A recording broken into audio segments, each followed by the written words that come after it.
Holly. If you've been following this program from start to finish, you may remember me from an earlier course where I shared a bit about accessibility and why it's so important to keep it in mind as a project manager.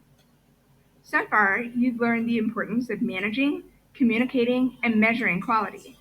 This is a great opportunity to also think about how to ensure the ways you are collecting feedback and the processes in place to measure quality are fair and accessible. First, if you are collecting feedback through live interviews, be sure to include an offer to provide accommodations in your correspondence when setting up the session. You may get requests for live captioning or an interpreter. Other folks, such as those with anxiety or on the autism spectrum, may ask to see the questions in advance so that they have time to think about and prepare their answers. Remember, what works for one person may not work for another person, even if those two people have the same disability.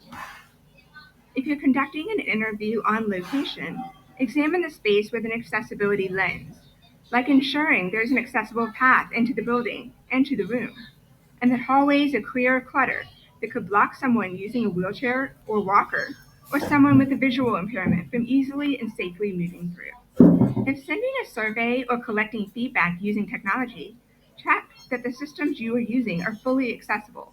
If you're unsure, contact the system owner and ask if they are compliant with the latest Web Content Accessibility Guidelines, or WCAG. Be prepared to provide questions and collect responses in an alternate manner if needed. Beyond collecting feedback, as a project manager, it's important for you to make accessibility part of the conversation from the beginning, especially if your project pertains to a process or product.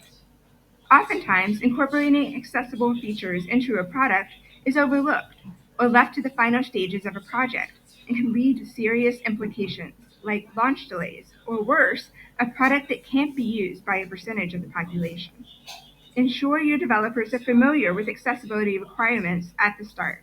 If they're not, help connect them with appropriate resources or experts. Include testers with various disabilities in your usability testing whenever possible. And at the very least, have the product tested for adherence to accessibility guidelines. In summary, think about accessibility early and often, and encourage others on your project team to do so too. Coming up, you'll practice ways to measure quality and learn more about managing changes, risk, and so much more. Keep up the great work.